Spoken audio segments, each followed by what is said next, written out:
A iniciar. Pues muy bien, buenas tardes a todos. Bienvenidos a esta reunión. Como bien ya se ha vuelto recurrente y práctica pues para muchas personas y todos nuestros invitados. Hoy tenemos un invitado súper especial con muchísima experiencia. Nuestro tema de hoy es el cuidado, los retos de las úlceras en pacientes diabéticos. Les presento al doctor Oscar Gerardo Carpio Cancino.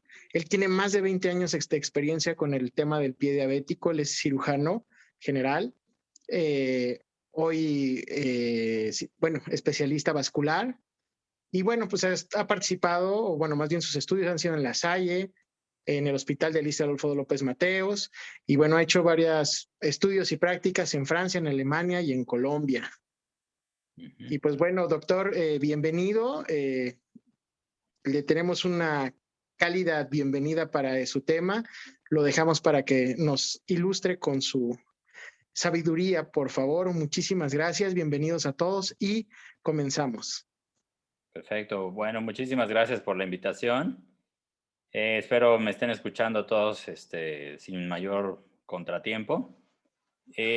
Bueno, vamos a empezar con esta charla. Muy bien, entonces el tema de hoy es retos de úlceras en pacientes diabéticos. En sí, creo que es un tema que abarca muchísimos aspectos en los pacientes, pero la situación y lo que me interesa platicar con ustedes es la experiencia pues, que he tenido y que yo creo que muchos pacientes, muchos médicos hemos tenido en ver a estos pacientes cómo es tan agresiva la situación en la diabetes, en las úlceras, en las infecciones, en la respuesta de los pacientes hacia la cicatrización. Entonces, bueno, vamos a ver, generalmente un paciente pues se puede presentar como este tipo de lesiones, ya con gangrena húmeda, con un dedo necrótico, con edema, con dolor, con muy mal olor, con salida de pus. Entonces la situación es, bueno, ¿por qué realmente una lesión que generalmente puede empezar desde una úlcera plantar con un mal perforante plantar, con un callo, pues evoluciona de esta manera tan tórpida, se gangrena, en lugar de hacer un absceso localizado, se sigue esa infección, se va por los compartimentos del pie, por la pierna, etcétera, y pone en peligro la pierna y pone en peligro inclusive a veces la vida del mismo paciente. Nuestro reto entonces es muy grande en tratar de detener esta infección, de salvar la vida y salvar la extremidad del paciente. Cuando uno ve una situación así, bueno, pues se preguntaría, ¿no será que el paciente tiene alguna situación eh, pues que nos va a dar muchísimo problema para la batalla contra estas bacterias? Bueno, yo creo que sí es evidente que existe esa situación de inmunosupresión en el paciente, además de otros factores, ¿no? Aparte de la infección, pues puede tener enfermedades arteriales, neuropatía, un tejido realmente muy destruido y muy profundo dentro del pie, con el cual nosotros tenemos que planear adecuadamente cómo vamos a ayudar a este paciente para salir de una situación como esta, ¿no? Bueno, pasando a la situación de por qué hay una inmunosupresión en la diabetes, bueno, pues podemos nosotros encontrar información acerca de muchos factores que tenemos que comprometen la inmunidad del paciente. Son factores tanto celulares como factores proteicos en las defensas que el paciente tiene de manera deficiente. Vemos nosotros que hay anormalidades ya desde la adherencia de leucocitos, de linfocitos, de polimorfonucleares, donde hay una agresión y donde deben de actuar, no llegan de manera adecuada por una falla en la adherencia, por una falla en los mecanismos de quimiotaxis y falla también en la fagocitosis por parte de las células de defensa. Entre más tengamos un descontrol de la glucosa en los pacientes, hay una producción muy deficiente también de los mecanismos de defensa, por ejemplo, los superóxidos, el oxígeno que emplean los linfocitos, los polimorfonucleares para destruir estas bacterias, hay una alteración en la producción de los mismos. Entonces, es deficiente y por lo tanto vemos como las bacterias siguen ganando terreno, se van profundizando, van destruyendo el tejido en el pie como si no hubiera un freno en ellos y realmente vemos ya la destrucción tan grande que logran, pues porque estos mecanismos están deficientes. Aparte de esto, se han encontrado alteraciones en el complemento, que vemos esta imagen, ahí la ilustración lo que hace es ilustrar el complemento, que son varias proteínas en la sangre que se encargan de hacer una perforación en las bacterias en la membrana para que éstas se puedan destruir por ósmosis, por salida del contenido del citoplasma celular, pues justamente este complemento está deficiente también en los pacientes. También la opsonización, o sea, el hecho de que haya un anticuerpo que se una a esa bacteria, a la pared bacteriana, y la lleve a que sea identificada como un elemento dañino y sea destruida por los linfocitos o los polimorfonucleares, hay una deficiencia también en estos mecanismos de opsonización. Eh, bueno, también otra de las alteraciones es la producción de mieloperoxidasa, que es un mecanismo básico para los polimorfonucleares, para producir iones de cloro y que esos iones también destruyan la membrana de las bacterias. Hay una alteración también en la opsonización y en la unión a la fracción de la inmunoglobulina G, en la fracción constante de esta inmunoglobulina. Entonces, como vemos, se van complementando situaciones, ¿no? Leucocitos que no responden, mecanismos de opsonización deficientes, mecanismos de destrucción bacteriana deficientes. Entonces hay una disminución a la respuesta a los tejidos dañados en el paciente. Por otra parte, otra de las cosas muy importantes que tienen los pacientes es una alteración por neuropatía diabética.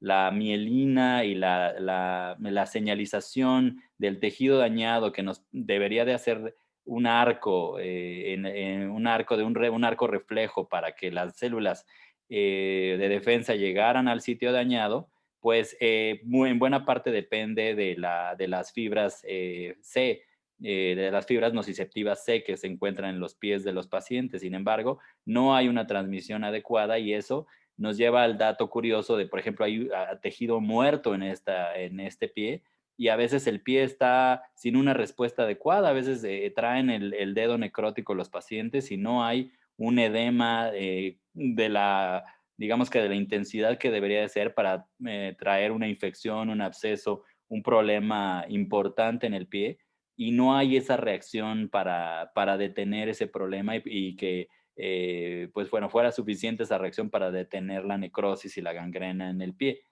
Hay una deficiencia en los mastocitos, en la producción de histamina y los primeros factores, ¿no? El factor de necrosis tumoral que debe de existir en los pies para que exista toda una cadena de quimiotaxis y lleguen aquí macrófagos, polimorfonucleares y detengan esta infección.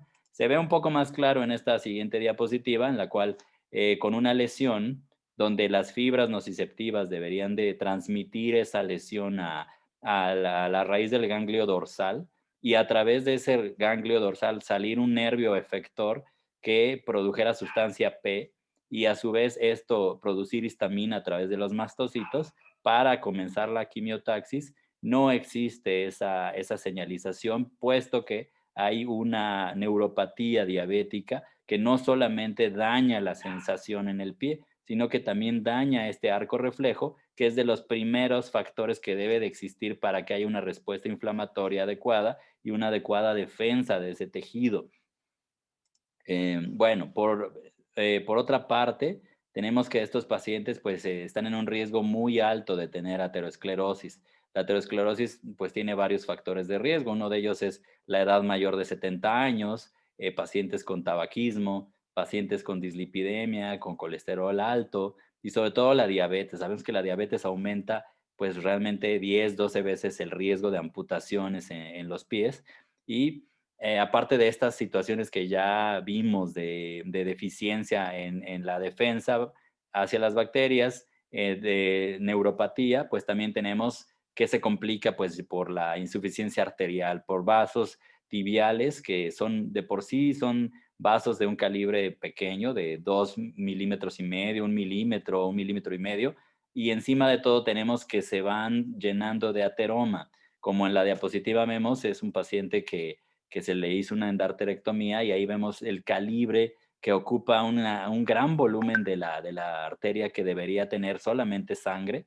Pues no, no tiene solamente sangre, tiene un ateroma muy grande que ocluye su luz y dificulta pues la llegada de oxígeno hacia los pies.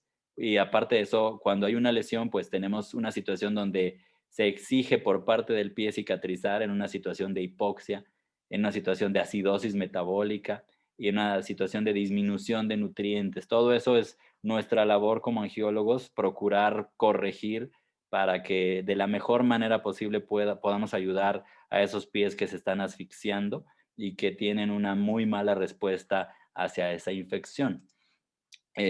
Estos ateromas pues se van creando a través de muchos años en los cuales el colesterol y los lípidos que están oxidados se van introduciendo dentro de la capa media de las arterias, convirtiéndose en células espumosas. Los macrófagos que tratan de eliminar esos lípidos oxidados se van acumulando en la pared media de la arteria y a futuro van ocluyendo, van disminuyendo las pequeñas luces que hay en los vasos tibiales y van comprometiendo pues esta circulación a través de pues muchos mecanismos, ¿no? Es entre celulares, nuevamente factores proteicos, factores de crecimiento, interleucinas, esto es toda una orquesta de fenómenos celulares, lo que nos va llevando a través de muchos años a esta oclusión.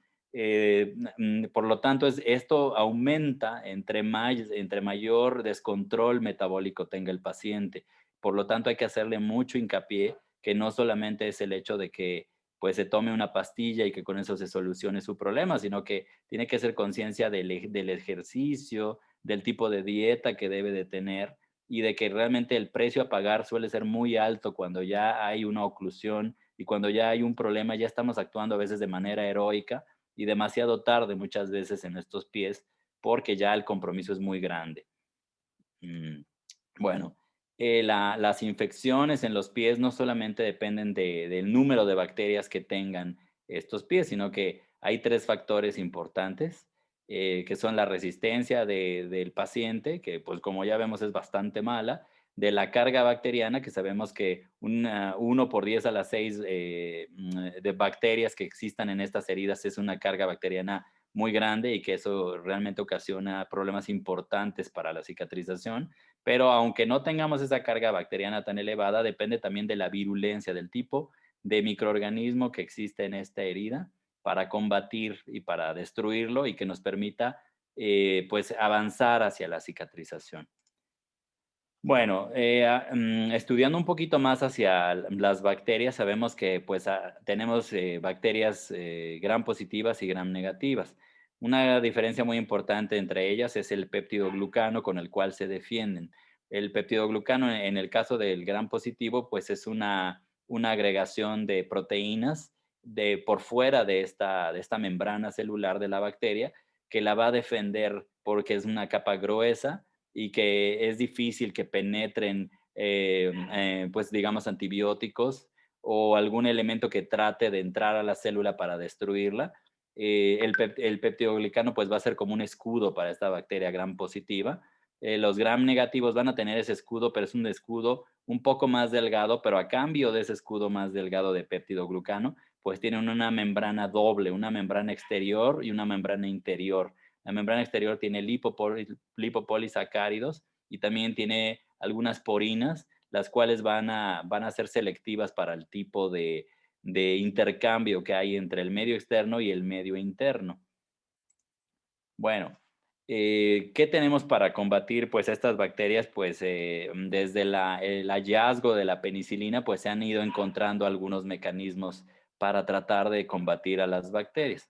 Dentro de la síntesis de la pared celular tenemos a las penicilinas, al monobactam, a la vancomicina. Este tipo de antibióticos pues se van a dirigir justamente a la producción de esa membrana bacteriana que cuando se quiere reproducir la bacteria tiene que llevarse también la síntesis nuevamente de membrana para la siguiente generación de bacterias. Es ahí donde los antibióticos de tipo penicilina actúan para impedir esa reproducción y esa producción adecuada de membrana bacteriana y donde van a actuar para destruir esas bacterias. Tenemos otro tipo de antibióticos como las quinolonas que van a actuar en la girasa del DNA para impedir la producción de ese DNA nuevo para la siguiente generación de bacterias. Tenemos otro tipo de antibióticos que actúan sobre el RNA, como la rifampicina. Tenemos antibióticos que actúan en las subunidades de los ribosomas de las bacterias, como macrólidos, cloranfenicol y clindamicina, que actúan en la subunidad 50S. Y en la otra subunidad de los ribosomas tenemos a los aminoglucósidos, tetraciclinas y nitrofurantoína. Otro tipo de antibióticos que tenemos para combatir a las bacterias, pues son la polimixina B y la daptomicina, que también actúan en la membrana. Y en el metabolismo del ácido fólico para la producción de DNA también tenemos al trimetoprim con sulfametoxazol, que va a bloquear el uso del ácido fólico para la producción de purinas y pirimidinas en las células nuevas, y eso pues va a ocasionar un problema muy importante para su reproducción. Bueno, estos son realmente las armas más importantes que se tienen en el mundo para combatir a las bacterias. Por lo tanto, se recomienda ser muy cuidadoso de no abusar de este tipo de antibióticos porque pues ya existe en el mundo una carga muy grande de bacterias que se han hecho resistentes a la acción de los antibióticos. Entonces, hay que ser juicioso en este tipo de terapia para no sobreusar al antibiótico y crear todavía más resistencias bacterianas, porque finalmente pudiera ser que hayan cepas que ya no respondan y sea muy difícil combatir. Bueno, dentro de los mecanismos que tenemos de resistencia a los antibióticos, pues aquí tenemos a la penicilina que al entrar a través de las porinas de estas bacterias o del péptido glicano, se van a unir a proteínas unidoras de penicilinas y aquí va a hacer una acción de bloqueo de la producción de estas membranas nuevas. Pero pues ya hay enzimas como las beta-lactamasas que van dirigidas por la bacteria a destruir a estas penicilinas, inclusive a las nuevo tipo de penicilinas, meropenem, ertapenem, etcétera, pues ya hay bacterias resistentes a ese tipo de penicilinas que son pues las armas más, pues digamos que se dejan en último lugar, pero de todos modos ya hay resistencia a ellas por este tipo de enzimas. También hay un bloqueo de las porinas a través de las cuales pueden entrar a la bacteria. Las bacterias han, digamos que, mutado, de modo que impiden ya la entrada de antibióticos por medio de sus porinas, que son la puerta de entrada, ¿no? Como el caballo de Troya que tiene que entrar dentro de esa bacteria, pues aquí ya hay una puerta cerrada. También existen mecanismos de bombeo del antibiótico, de diversos tipos de antibióticos, ya las bacterias logran hacer que se expelan de la membrana externa de la bacteria y de modo que no entran a los sitios de acción que ya vimos que muchos de ellos o son en la membrana bacteriana o son dentro de los procesos de DNA o de RNA de la bacteria, por lo tanto no llegan a los sitios de acción. Bueno, los antibióticos que se recomiendan usualmente para las infecciones iniciales, pues dependen del tiempo que lleva la infección. Podemos tener en estos ejemplos, pues infecciones que tienen de 1 a 4 semanas. Generalmente son tejidos superficiales afectados, con menos de 2 centímetros de celulitis. Las bacterias responsables generalmente son estafilococo y estreptococo. Se recomienda antibióticos como la dicloxacilina, la cefalexina, la clindamicina. Dicloxacilina en 1 gramo cada 6 horas, cefalexina en 500 miligramos a 1 gramo cada 6 horas o clindamicina 300 miligramos cada 6 horas.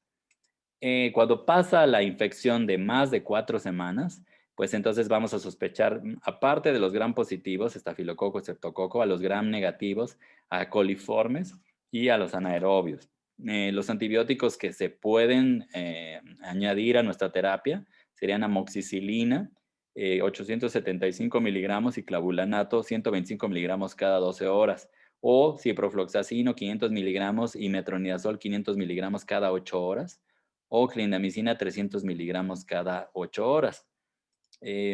Bueno, hay que tomar en cuenta que las infecciones iniciales en las primeras semanas van a estar en un estado planctónico, o sea, las bacterias se actúan como organismos unicelulares que están apartados unos de otros, pero cuando la infección se empieza a ser crónica, más allá de un mes, empiezan las bacterias a adherirse a las superficies donde afectan y empiezan a hacer una matriz. Como ya vimos, cada célula, cada bacteria tiene una defensa de polisacáridos. Pues esta defensa la pueden hacer entre muchas bacterias y crear un escudo aún más grande, mucho más difícil de penetrar, que es conocido como biofilm, que pues bueno, en los últimos años se ha estudiado el papel tan importante que juega este tipo de mecanismo de defensa, porque ya es un escudo donde las bacterias van a actuar como un organismo pluricelular.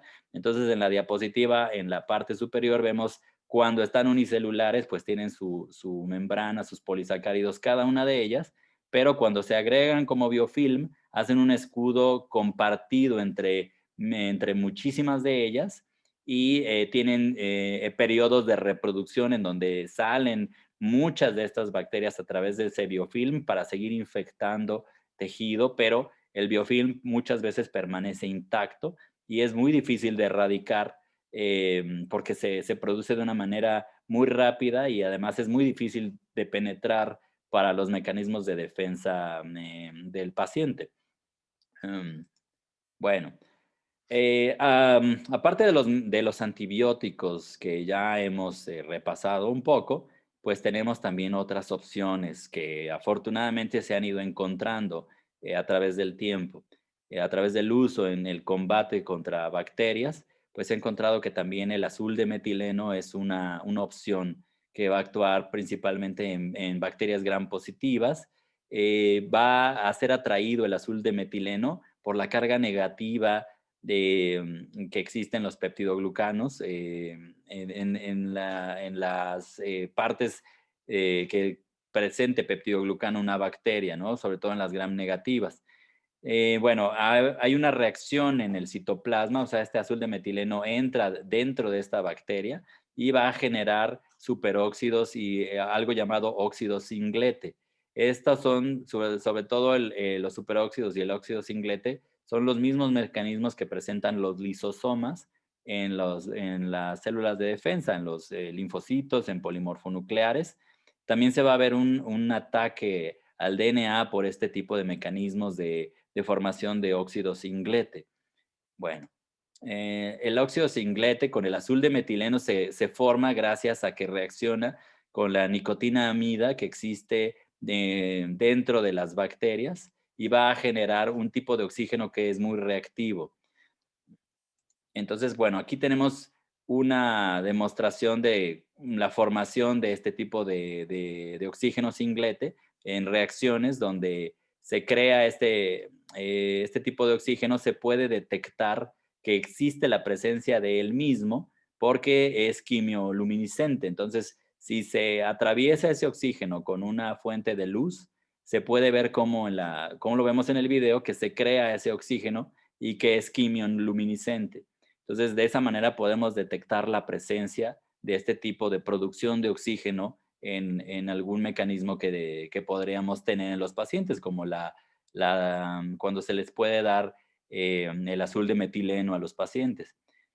Bueno, este tipo de superóxido, que es el oxígeno singlete, va a permitir la formación de otro tipo también de reacciones y producción de hidroxilos y peróxidos de hidrógeno que van a atacar a la bacteria en su DNA y en las partes del citoplasma para hacer un daño también en la membrana de las bacterias. Bueno, alguna de las dudas que me generó este tipo de mecanismos es por qué también el azul de metileno no ataca de manera tan directa a las células del paciente. Bueno, vemos que afortunadamente la duración de este oxígeno es corta, es de menos de 0.4 milisegundos y tiene un radio de acción de 0.02 micrómetros. Entonces, hay un límite en el área de acción. Generalmente va a actuar muy cercano a donde exista el azul de metileno, pero no va a profundizar la destrucción o la producción de este oxígeno singlete hacia a una profundidad dentro del tejido del paciente. Por lo tanto, resulta pues afortunado esta propiedad y también resulta pues seguro para el uso en los pacientes.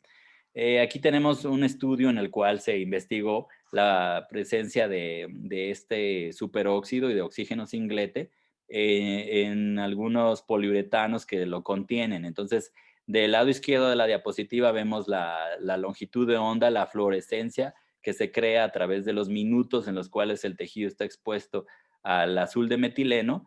Y del lado derecho tenemos cuando se usa únicamente líquido sin el azul de metileno. Entonces vemos que sí hay una producción pues importante en la fluoresceína y por lo tanto hay una producción de oxígeno singlete con el azul de metileno. Cuando se expone a las bacterias al azul de metileno, pues vemos cómo a través de las horas en las cuales las bacterias o las heridas están expuestas al azul de metileno, hay una reducción logarítmica en la cantidad de bacterias. A mayor tiempo están expuestas con azul de metileno, hay mayor destrucción logarítmica de diversos patógenos como Staphylococcus aureus, Escherichia coli, Bacteroides subtilis y Pseudomonas aeruginosa.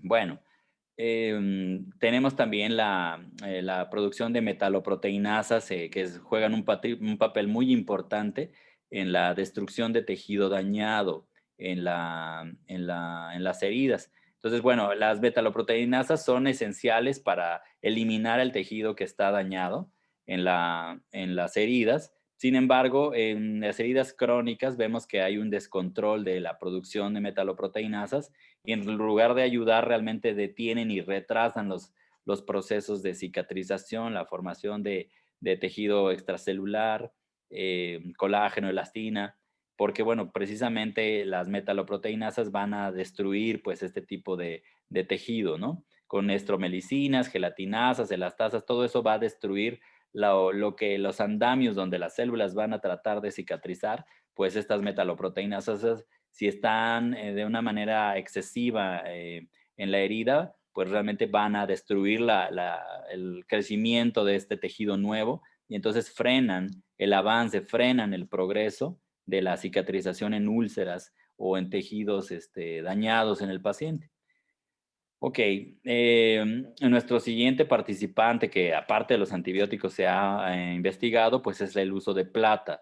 La plata ya se ha usado desde Grecia, desde el conocimiento de Aristóteles. En la imagen de la derecha vemos a Aristóteles enseñándole a Alejandro Magno el uso o las propiedades de la plata, en la cual él le recomendaba que se usara en las heridas de los soldados griegos heridos en batalla.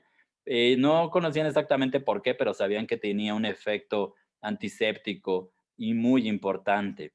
Entonces, la plata en las heridas va a formar iones inestables que van a reaccionar nuevamente con las propiedades o con las proteínas de las bacterias. Van a ser absorbidas por estas porinas, por los poros de la pared celular de estas bacterias y van a reaccionar con enzimas que hay en la bacteria que tengan los grupos sulfidrilo. Los grupos sulfidrilo son muy importantes porque son parte de la cadena respiratoria, como por ejemplo la coenzima A es la parte de la cadena respiratoria y de producción de energía de estas bacterias. Entonces, básicamente, pues las va a matar por inanición, por una destrucción, un bloqueo en la formación de energía y de la cadena respiratoria de las bacterias. Bueno, entonces la acción de la plata ionizada pues es que se va a atraer a los gram negativos que tienen pues cargas negativas que sabemos que existen en las bacterias gram negativas, grupos hidroxilo, carboxil y fosfato en sus membranas que van a atraer a la plata con carga positiva, van a entrar dentro de la bacteria y van a interferir con el DNA bacteriano. Y como vemos, pues al bloquear la coenzima A, parte de la cadena respiratoria de estas bacterias, pues va a impedir esos procesos respiratorios de las bacterias. Van a interactuar también con otras proteínas que contengan azufre y fósforo y van a ser mucho más efectivas entre menor tamaño tengan estas partículas de plata, pues van a penetrar de manera más adecuada en las bacterias para destruirlas. Aquí vemos un esquema donde nos explica la acción de la plata en las bacterias. Vemos cómo entran estos iones de plata por las porinas y van a dañar el DNA, van a desnaturalizar proteínas que tengan azufre y fósforo, van a generar radicales libres de oxígeno, oxígeno singlete, van a hacer, perforar esta membrana bacteriana para que haya una fuga de citoplasma. Entonces, como vemos, hay muchas acciones diferentes gracias a la plata, ¿no? En las bacterias. Como veíamos, es importante el tamaño de las partículas que se emplean para el combate de las bacterias.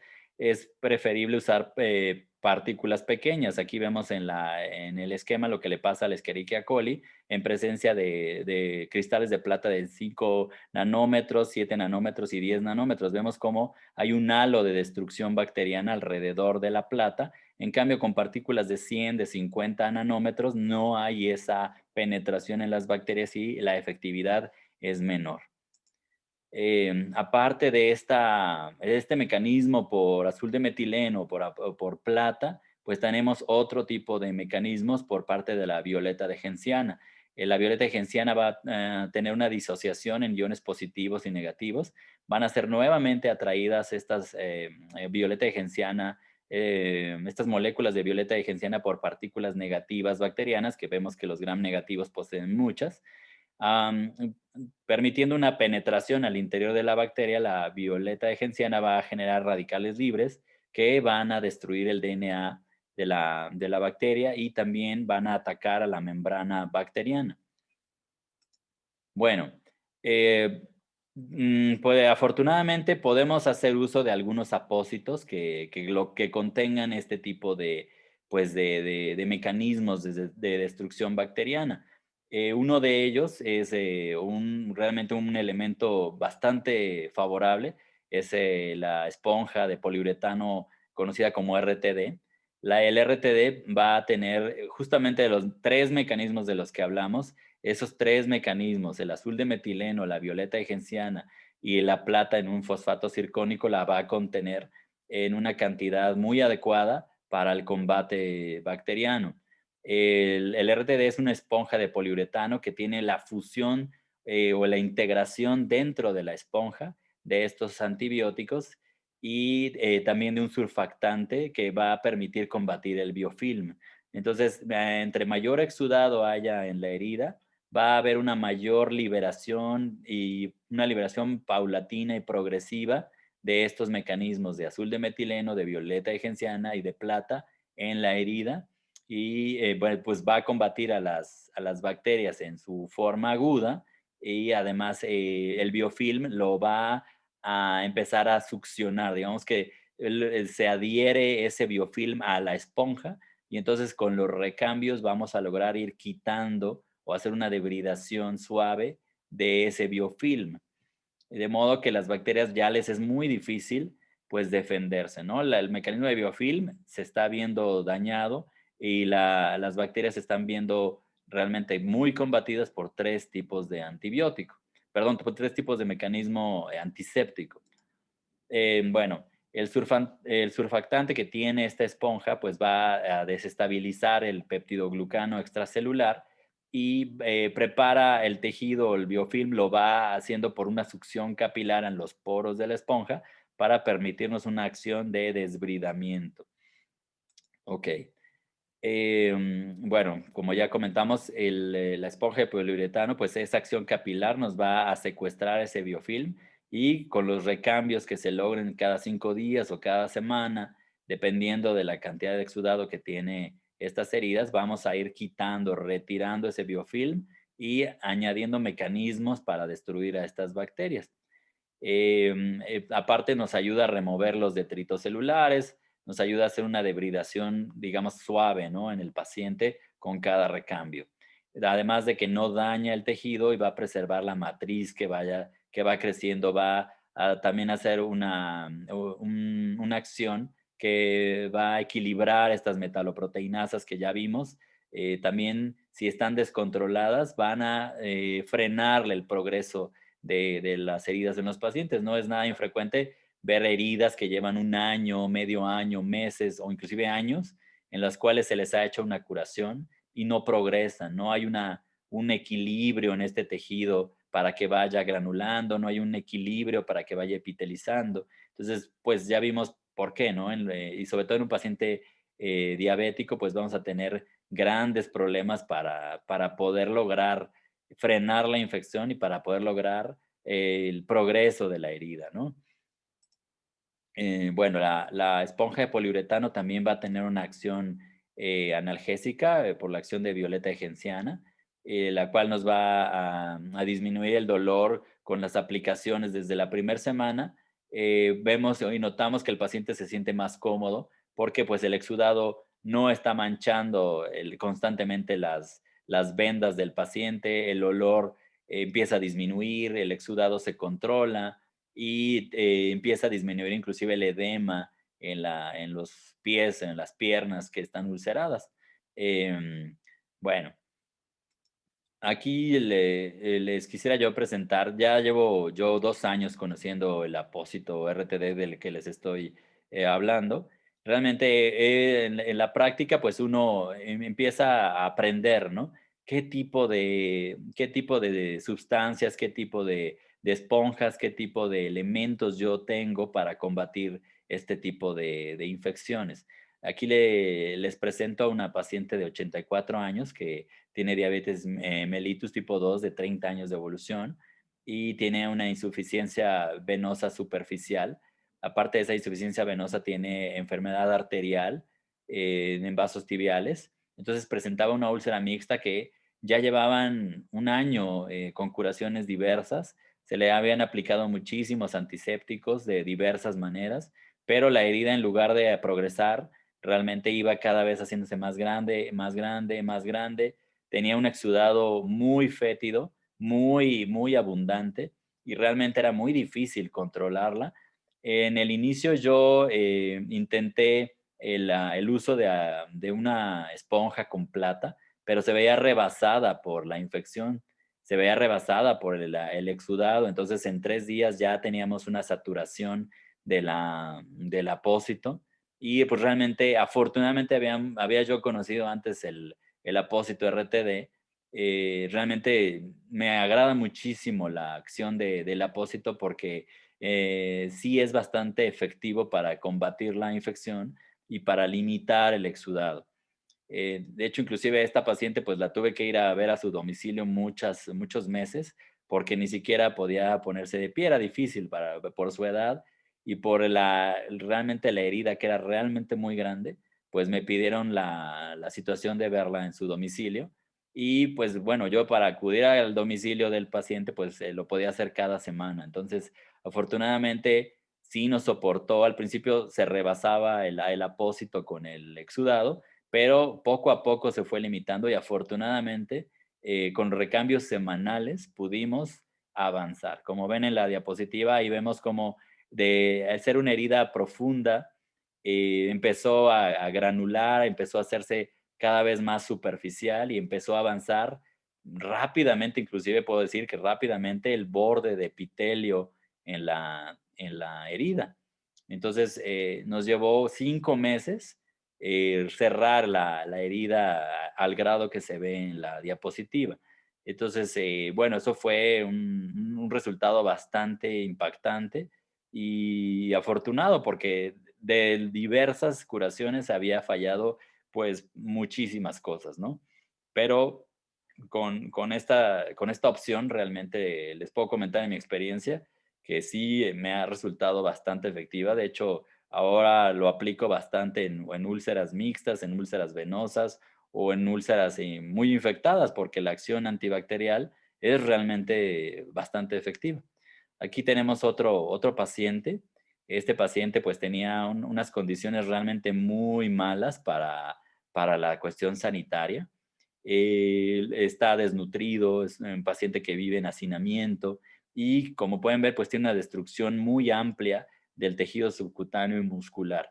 El paciente pues tenía una secreción fétida con pus muy importante. De hecho, la única opción que ya se le había ofrecido era la amputación supracondilia, pero pues bueno, nos pidió otra opinión y pues procedimos a hacer un aseo quirúrgico, remover todo ese tejido, esas costras, todo el tejido necrótico que tiene esta extremidad.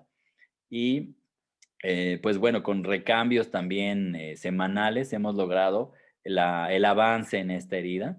Como pueden ver, pues realmente en 2 meses se avanzó bastante en la superficialización de la herida, en la granulación de esta herida y en el progreso del epitelio hacia el centro de la herida. De hecho, en 3 meses vemos un avance sumamente importante desde los bordes, que ahí los marqué con estas flechas amarillas. Esos eran los bordes originales de la herida. Realmente es una herida que le daba la vuelta a toda la pierna y pues realmente tanto de la parte lateral como de la parte interna tenemos este progreso bastante importante y en un tiempo pues yo podría considerar que corto por el grado de destrucción y de infección que muchas veces sería un fracaso pues con una terapia pues poco adecuada. Eh, bueno, entonces en conclusión, podría yo mencionar esto en mi experiencia, pues la diabetes presenta una inmunosupresión celular y por mecanismos tanto celulares como humorales, por ozonización. El sobreuso de antibióticos incrementa la resistencia bacteriana, por lo cual hay que ser juicioso en la acción y en el por qué vamos a prolongar o por qué vamos a dar un antibiótico o no vamos a dar antibiótico en los pacientes.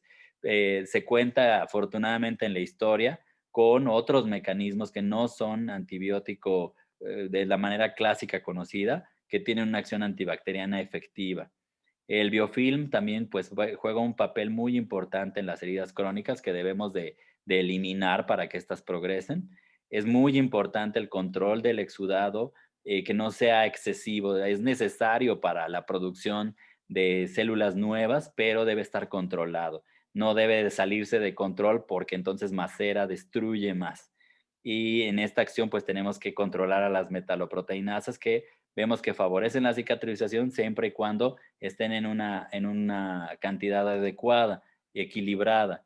El apósito que conocemos como RTD es una muy buena opción, excelente, porque va a permitirnos muchos mecanismos al mismo tiempo. Gestiona el exudado, es seguro para el tejido, no es tóxico, ofrece una cura húmeda, cómoda inclusive, porque pues con recambios inclusive semanales se puede manejar. Ya vimos este tipo de heridas son muy grandes y de todos modos se pudo hacer de esta manera, de manera semanal, con una remoción traumática del biofilm. Y pues bueno, aprovechamos que tiene un triple mecanismo antibacterial, no solamente la plata, sino pues también el azul de metileno y la violeta genciana, que vemos que tiene una acción adecuada. Nos va a acelerar esta cicatrización, ya vimos los casos que son realmente muy extensos y nos permite acelerar el progreso de la granulación, disminuye inclusive el dolor de manera muy importante en los pacientes por el control de este exudado, por el control del tejido necrótico, el tejido dañado durante las curaciones. Bueno, les doy muchas las gracias por la atención prestada a la presentación.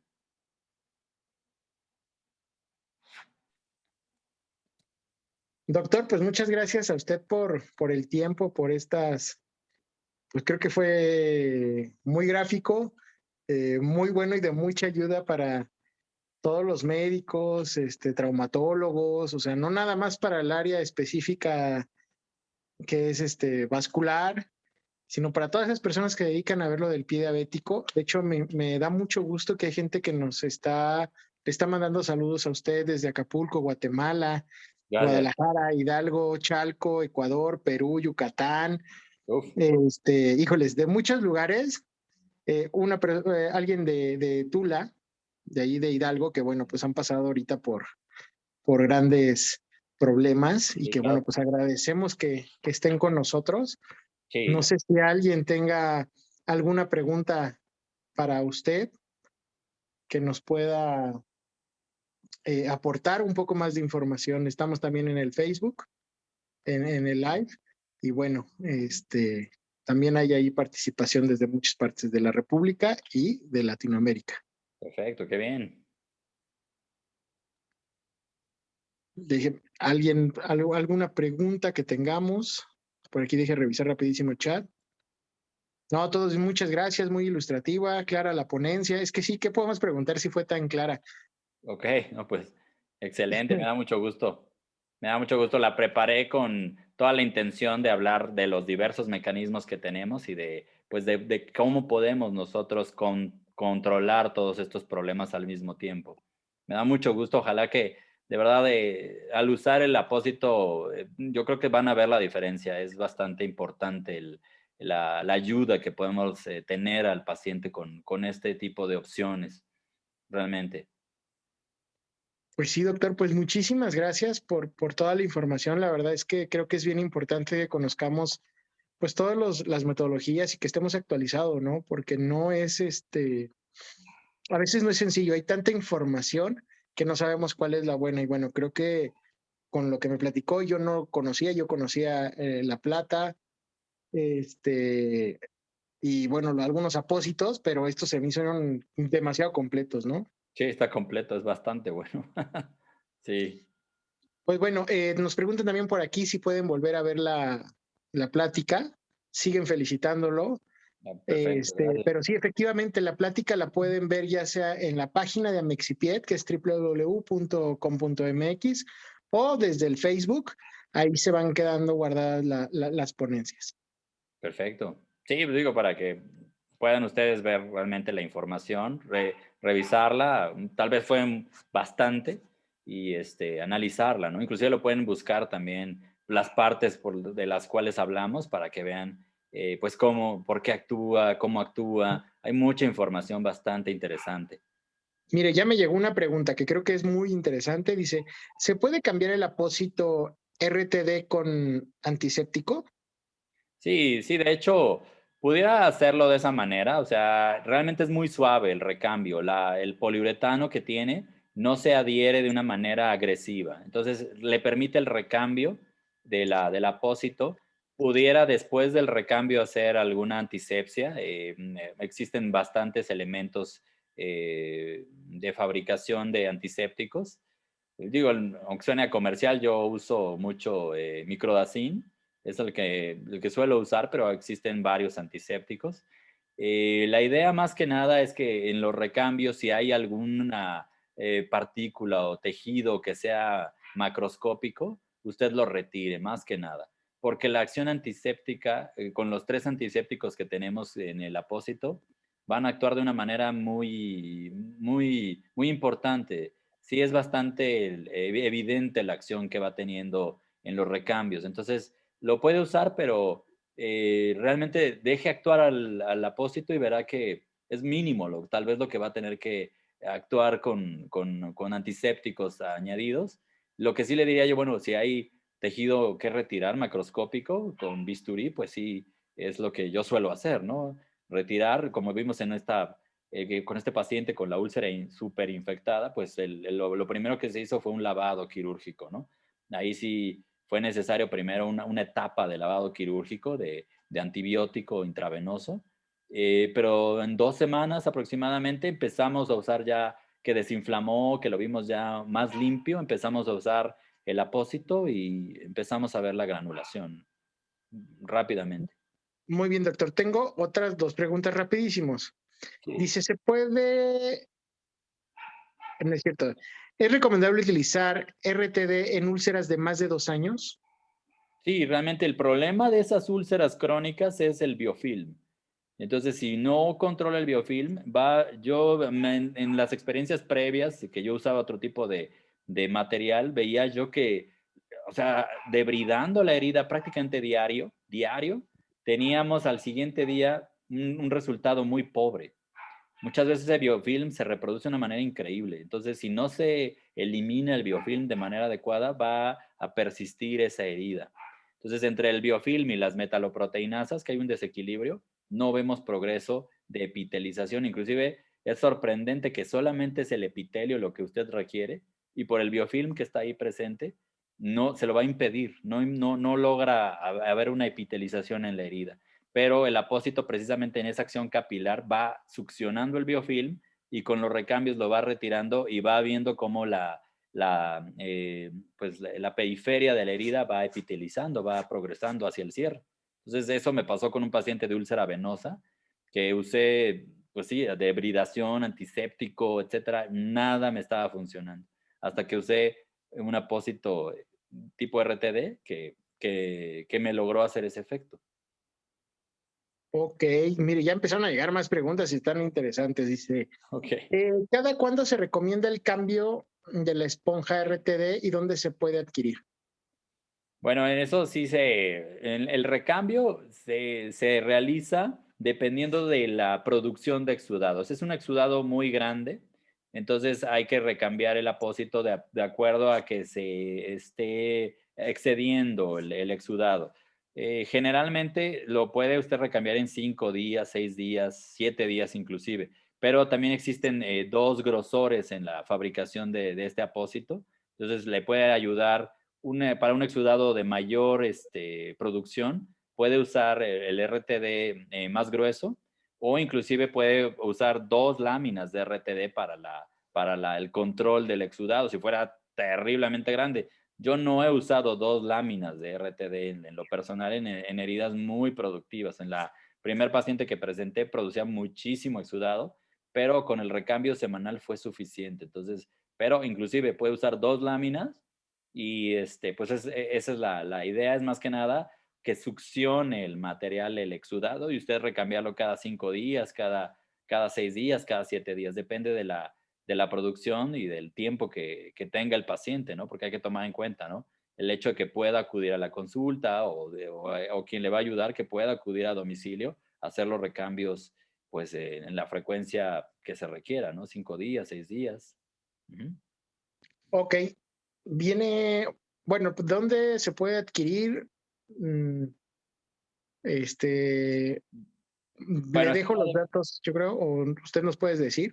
A ver, yo creo que ahí, bueno, la industria tiene en cada lugar representantes, etcétera, ¿no? Pero, a ver, yo creo que déjeme ver qué hacemos. Déjeme Sí, yo creo preguntarle. que esa información podemos buscarla con alguna, bueno, con las personas que conocemos, que es lo que de repente hacemos, que es vincularlos para que puedan tener esa información. Exacto. Hay otro más que dice, en mi experiencia se adhiere mucho en los bordes de la herida, en su actuación. ¿Cómo le ha ido en este tema?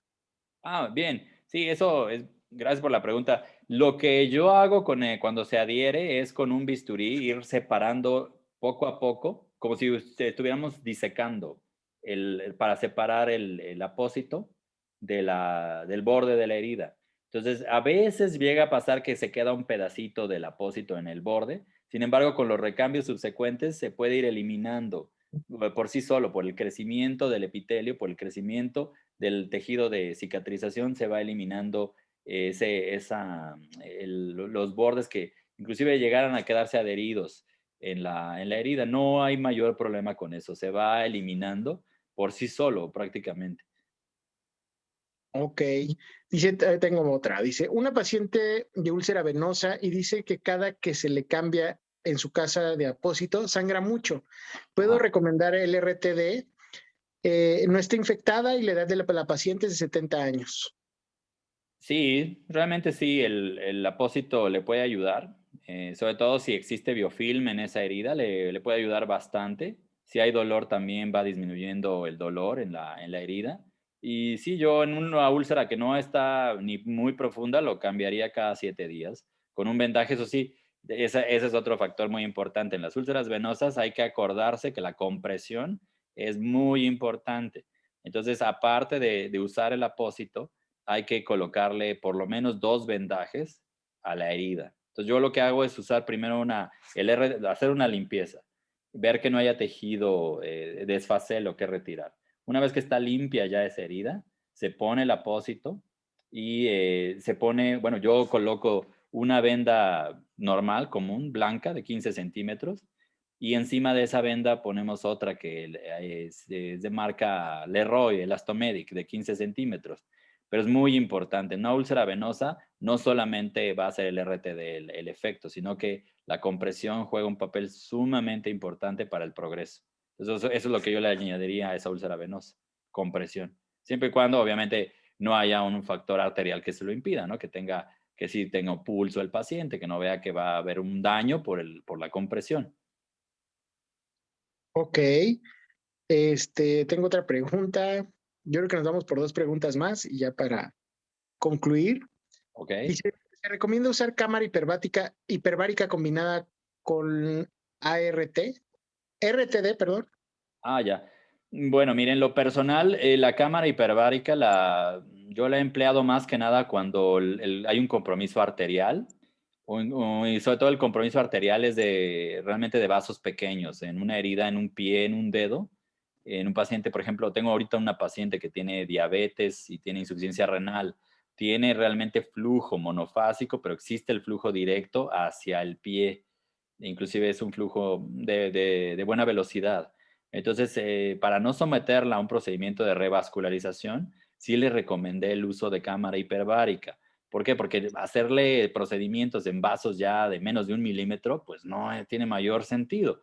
Y realmente es buena la respuesta que ha tenido, pero yo lo recomiendo más que nada cuando la opción de revascularización no es posible con angioplastía, puente arterial y usted está viendo que el paciente no tiene pulsos. Entonces, en pacientes con un compromiso arterial, pues sí, la cámara hiperbárica en pequeños vasos nos puede ayudar a cicatrizar. En pacientes que tienen pulsos, que no hay compromiso arterial, no he visto yo realmente una justificación grande para la cámara. Tal vez acelere el tiempo de cicatrización, pero no lo considero súper esencial en ese tipo de paciente. Ok, por acá alguien más que nos saluda de Tulancingo Hidalgo y de Perfecto, Guerrero, que bueno, manda un fuerte abrazo.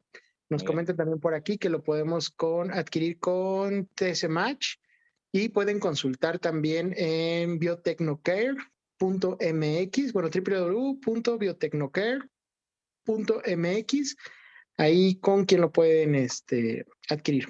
La Perfecto. siguiente pregunta, ¿el olor que expide es parte del componente del apósito? No, en realidad no expide un olor como tal, sino que eso es parte de que existe infección seguramente en esa herida. Entonces, lo que le recomendaría es vigilar que no haya, antes que nada, antes de ocluir las heridas o etcétera, primero hay que limpiar bien, quitar tejido necrótico, tejido desfacelo, y una vez que uno nota la herida, que está al principio muy roja, caliente, con mucho dolor, entonces en ese momento primero hay que limpiar, primero hay que desbridar esa herida, usar antibióticos de manera adecuada. Y una vez que ya pasa de esa fase, entonces ya que usted ya la nota que inclusive empieza a haber brotes pequeños de granulación, ahí es donde yo le recomendaría ahora sí colocar el apósito para acelerar la granulación, para acelerar la epitelización, pero primero hay que desbridar, primero hay que usar alguna cosa bueno, alguna técnica que nos ayude a limitar la infección, porque depende de la gravedad. Cuidado porque una herida con anaerobios, etcétera, que se use y no esté bien debridada, sí podría complicarse. Entonces, primero hay que limpiar lo que uno puede hacer con las manos, lo que uno ya no puede hacer con las manos, entonces, pues realmente usar el apósito. Ok, tengo por aquí, dice, todavía en grado 5 de Warner, en el dedo gordo, ¿habría algún avance? Sí, primero en esas situaciones lo que hay que valorar pues es la situación tanto de la profundidad de la infección como de la situación arterial del paciente.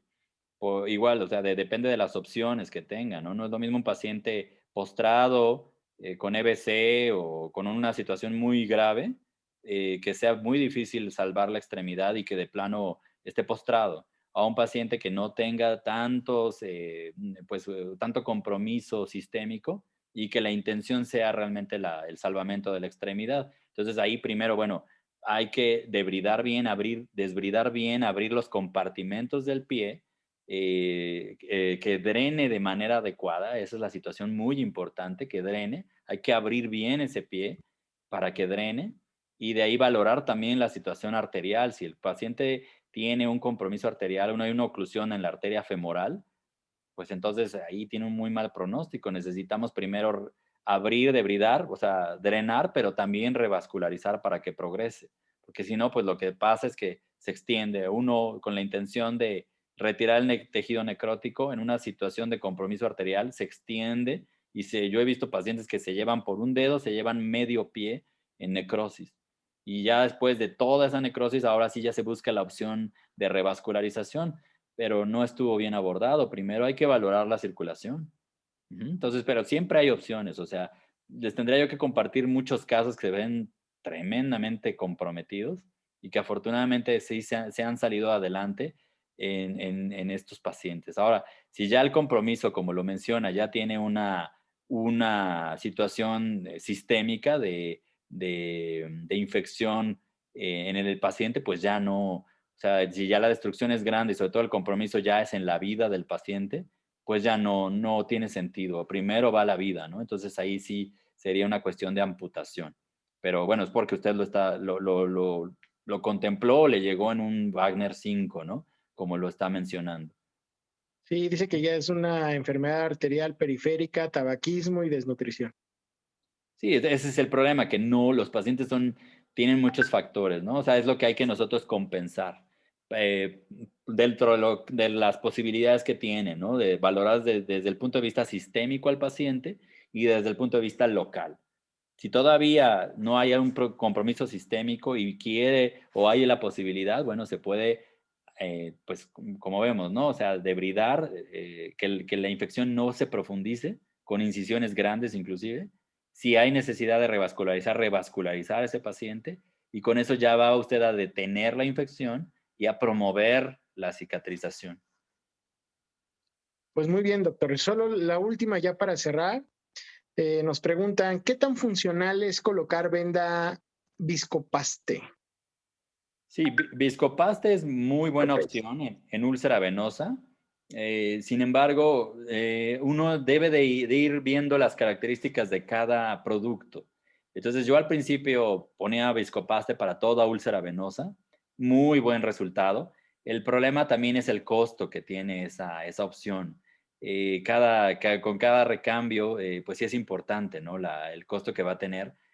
Ahí depende de la situación, hay otras opciones, hay apósitos, pero sobre todo, si usted combina un material que realice una cura húmeda con pomada, con ungüento que proteja la herida, tiene por segundo punto un apósito que absorba y por tercer punto una compresión adecuada, va a tener un resultado similar al uso de Viscopaste. Al menos en mi experiencia le puedo decir, yo he ido cambiando esa situación porque aparte del Viscopaste, el problema es que también el exudado no lo va a controlar, no lo absorbe, entonces se moja, hay varios temas ahí de incomodidad un poco con Viscopaste, pero también es muy buena opción, sobre todo si está bien limpia o está debridado ya controlada la infección en ese paciente, es buena opción. Uh-huh. Pues muy bien, doctor. Pues en nombre del doctor Neftalí de la Asociación Mexicana del Pie Diabético, le Gracias. agradezco mucho su tiempo, la información, la pasión con la que nos da toda esta información tan Sí. importante. Saben que son bienvenidos cada vez que ustedes quieran transmitir algo para nuestros invitados especiales, nuestros socios.